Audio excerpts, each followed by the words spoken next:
So why are you guys just sitting there? I have no idea why we're just sitting here. We're actually trying to figure out what our next topic should be to talk about. So And we're going to open it up to you guys. Do you have any questions? I do. To stretch or not to stretch? Before exercise or running? That's a good one. I'll start. Yeah, please. I don't think there's any benefit in doing a 5 or 10 second stretch before you exercise, whether it be running, cycling, swimming. There's no evidence to suggest that that will lead to any sort of performance gain. What's your thought? Yeah. I don't think there's any harm in light, short bursts of static stretching before activity if you're incorporating it in your warm-up. Because, let's say, you just get to like, whatever, you've been sitting down at the desk all day, you've been typing, you're gonna I'm gonna go for a run, you go outside and you shouldn't, well, at least I don't think, you should just hit the pavement running kind of thing. You should spend a few minutes warming up. So a lot of people maybe they're gonna walk before they run, or, maybe some people have well, my hips are a little bit stiffer, so they're gonna do some dynamic movements. So if during that you wanna hit a quad stretch for 10, 15, 20 seconds, I don't think there's any harm in it. I don't think it's gonna improve your performance per se, but as part of preparing your body for activity, I think it's fine. Generally though, I think, but what I don't think you should do, and you'd probably agree for sure, is that if you're gonna be doing an activity like running or weightlifting or whatever, you don't wanna be doing your prolonged, I'm stretching now to improve my flexibility. I'm trying to, I'm spending 10 minutes doing the splits, and I'm going in the splats, I'm doing all my different yoga postures or whatever for a really long time, because basically what you're doing is when you're stretching, you're trying to lengthen tissue. You're trying to get your body to relax. When you're doing something like running or weightlifting, you're trying to teach your body how to be stiff through that movement. You're trying to develop the stiffness to develop power and efficiency. So if you spend 20, 30, 40 minutes before asking your body to become really stiff in activity, by stretching everything out, you're going to lose performance and potentially actually increase your risk of injury. I totally agree.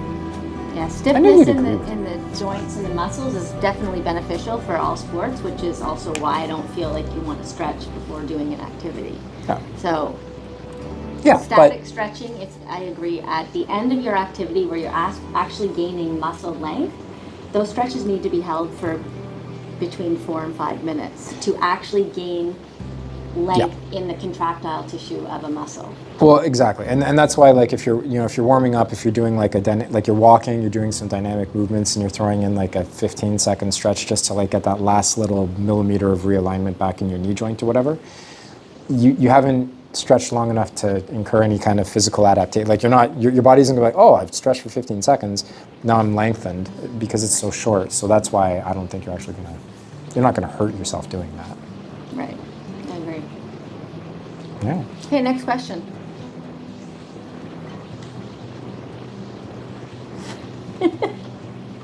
Why are we sitting here? I don't know. Okay, how about this? Good Tightest muscle groups.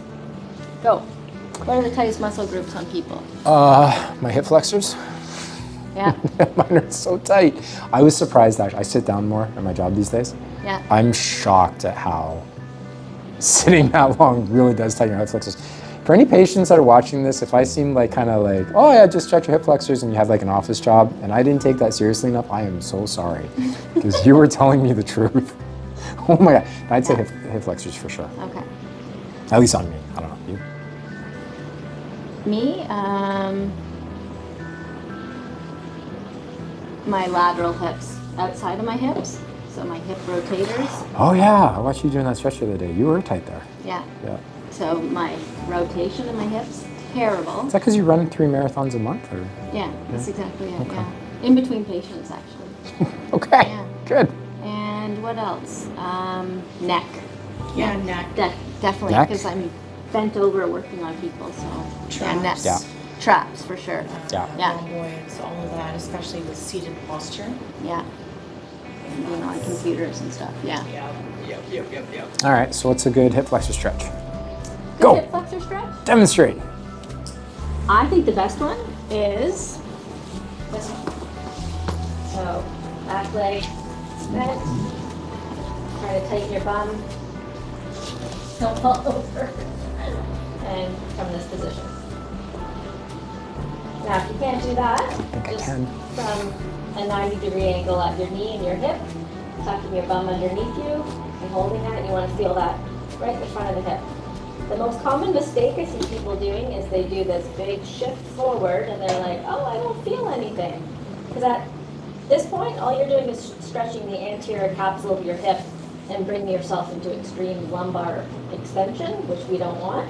So again, you want your bum right over your knee, tucking under, and feeling that just at the front of your hip. There should be no forward translation this way to get an effective hip stretch.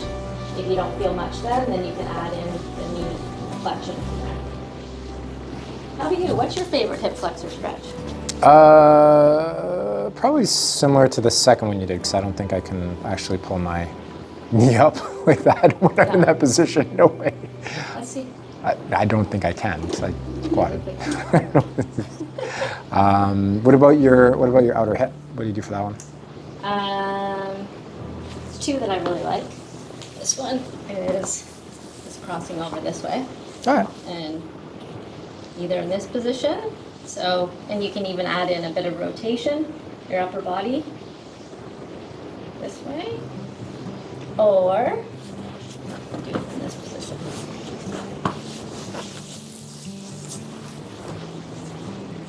So you're trying to actually get your knee and your knee to 90 degrees, and then try and roll to get that hip down.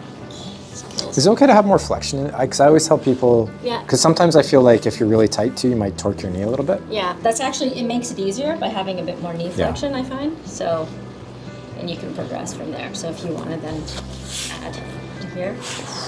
Yeah. Yeah, so those two are good ones.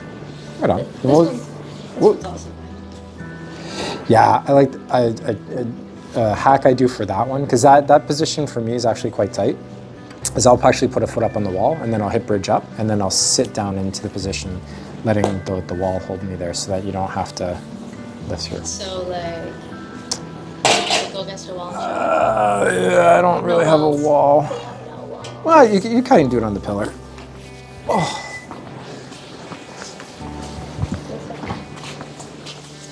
Yeah, so like put just, yeah, so just like however far, so yeah, so now from there, cause now you're very flexible because you got your leg over, but for me, like I'm not so flexible. So what I would do is imagine for a moment, if you would, that going down for a second, that you couldn't actually just easily cross this foot over. Like let's say you're so tight.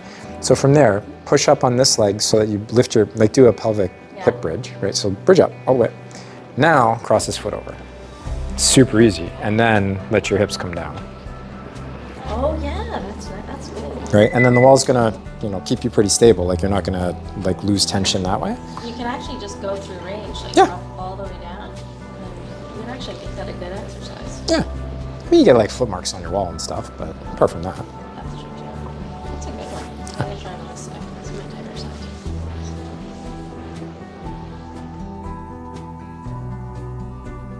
That's really good. I like that. Right? See, learn something new every day, you guys. Yeah. Anyways, Okay, good. I think that's it for this segment, guys. Thanks again for watching. We'll see you next time.